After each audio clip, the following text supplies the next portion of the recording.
Hello friends, welcome to Honey Acres Homestead. My name is Melissa and it's been a while since we've seen each other. I haven't made a YouTube video for over 7 months.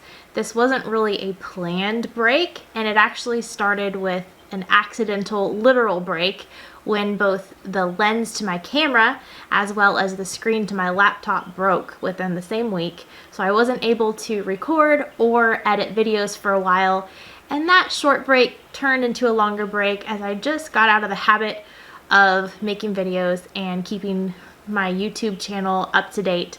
So we are back today and I'm glad to finally be back. This video is actually about me doing something that I've been telling everybody I was gonna do for probably 5 or 6 years, but I just haven't done it yet until this last week. I finally accomplished one of my goals, and that was to make goat milk soap with our own goat milk here from the farm. This is something that I've been dreaming about doing for years. I've actually had different materials and plans in my possession and just never really used them. And I'm kind of one of those people that when it comes to something new and maybe something that's a little bit tricky, I don't jump and rise to the occasion always. I tend to get a little bit overwhelmed and maybe nervous. And this soap was just one of those things for me. I don't know if it was probably because you're dealing with chemicals that can literally make you blind and all these different ingredients that have to be added in the right ratios and temperatures and orders. And it was just always intimidating to me, but something I really wanted to do. And I'm glad to say that I now can officially say that I've done it. So I took some clips during my process of making goat milk soap. This is by no means a how to make soap video. There are plenty of great ones on the internet, and the one that particularly helped me and inspired me before making my own bar of soap was to watch my friend JC over at Steadfast Trail Farm. She has great videos about how she makes her soap with all natural ingredients, and a wonderful tutorial that I watched and took lots of notes on. So if you are interested in making your own soap, I highly recommend you go check her out, and I'll put the link to her channel down below. But anyway, this is not a how-to video. This is just a this is what I did video, and even the clips that I took aren't that amazing. I was kind of bumbling through the whole process, but sometimes you just have to go for it. And even though it might not be pretty, even though it might not go smoothly, and even though it might not turn out, you just have to start somewhere. And that was just the case with me. So check out these clips from me making my first bar of goat milk soap. All right, here we go. Gotta put the goggles on. These goggles also are my onion cutting goggles. And of course, gloves. We're dealing with chemicals here, so we have to be safe. I don't know what's on my shirt. I'm assuming it's flour, but obviously I didn't look in the mirror long enough before starting this video, but it is what it is. All right, last thing, gotta get the smooth jazz going. A little bit nervous, so smooth jazz helps to calm those nerves.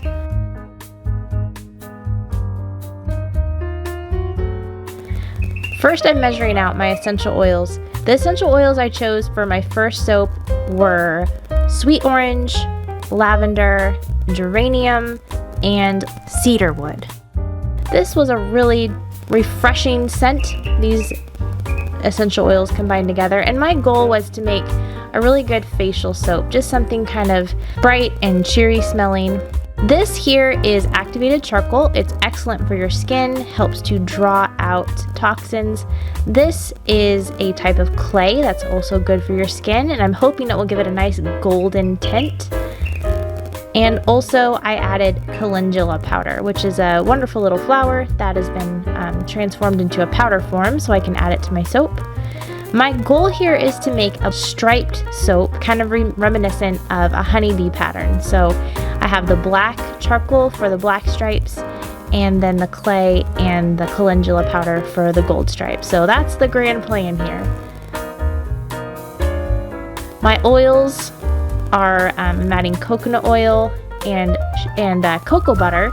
These are hard oils that I need to melt, so I have this pot over another pot of water, and I will add those in there and get those nice and melted.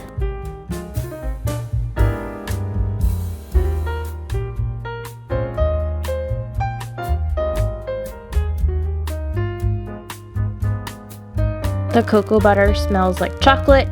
It's fantastic. I cook with coconut oil almost every day, but it was fun working with something new like the cocoa butter. So here they are in the pot so that they can begin to melt very slowly and carefully. My other oils I'm measuring out here. This is olive oil, avocado oil, and castor oil.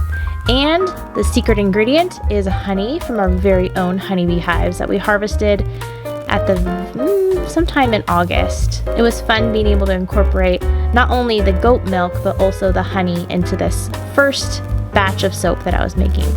So the oils got melted down. Now it's time to deal with the lye, the thing that makes soap happen. And here are my ice cubes of goat milk that I've been saving. I'm gonna put those in a bowl here and slowly add the lye. Now the lye will heat up the frozen milk, which is why you freeze it, because it will make it hotter. And if you don't start with a frozen form of the milk will end up scalding. So you can see as it mixes and creates a chemical reaction with the milk, it heats it up and melts it fairly quickly.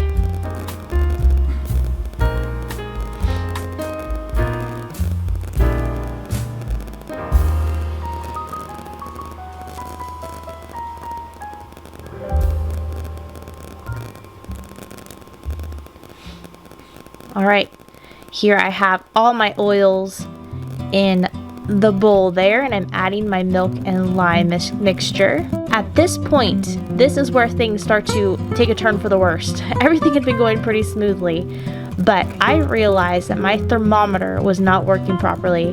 These liquids are supposed to start to solidify after about a minute, and because I didn't know what temperature they were at, it took over an hour of me mixing and mixing and mixing to the point where my little immersion blender was hot to the touch. It just was very stressful. I didn't know if the soap was even going to turn out after all the work and the materials. I thought, well, this soap is going to be a flop. It got to the point where it started to solidify the tiniest little bit, and I thought, well, I'm just going to pour it in the molds. It's probably not going to turn out, but it was about midnight at this point, and I was ready to be done, and I just thought, I'll pour it in and see what happens.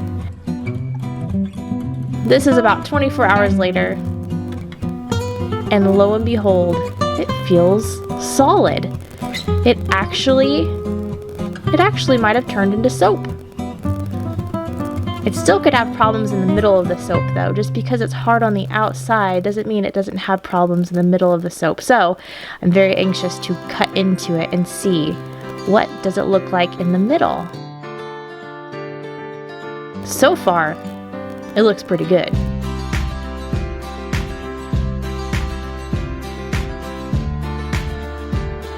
All right, here's the moment of truth.